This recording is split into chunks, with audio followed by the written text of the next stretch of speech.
Old Sultan, Part 2 by the Grimm Brothers. Wife, go home and give him a good dinner, and let him have my old cushion to sleep on as long as he lives.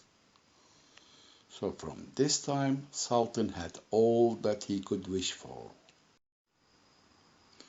Soon afterwards, the wolf came and wished him joy, and said, "Now, my good fellow, you must tell no tales, but turn your head the other way when I want to taste one of the old shepherd's fine fat sheep." "No," said the Sultan, "I will be true to my master."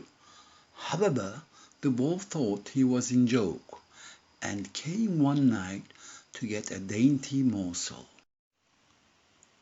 But the Sultan had told his master what the wolf meant to do.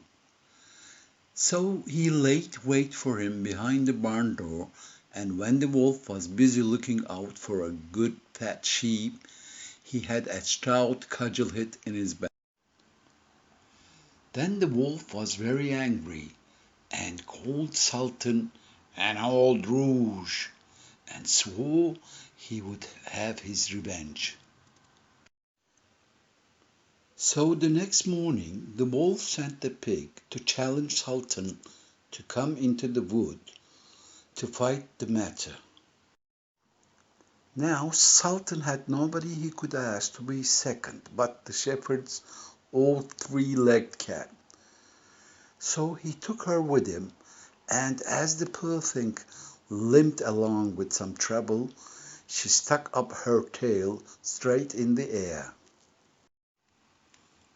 The wolf and the wild pig were first on the ground, and when they espied their enemies coming, and saw the cat's long tail standing straight in the air, they thought she was carrying a sword for Sultan to fight with, and every time she limped, they thought she was picking up a stone to throw at them. So they said they should not like this way of fighting. And the pig lay down behind a bush, and the wolf jumped up into a tree. Sultan and the cat soon came up, and looked about and wondered that no one was there.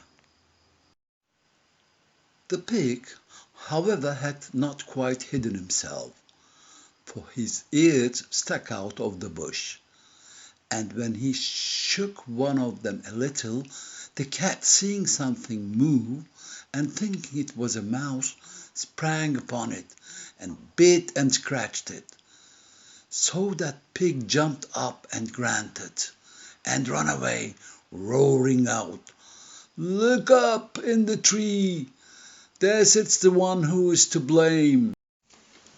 So they looked up and espied the wolf sitting amongst the branches, and they called him a cowardly rascal, and would not suffer him to come down till he was heartily ashamed of himself, and had promised to be good friends again with old Sultan.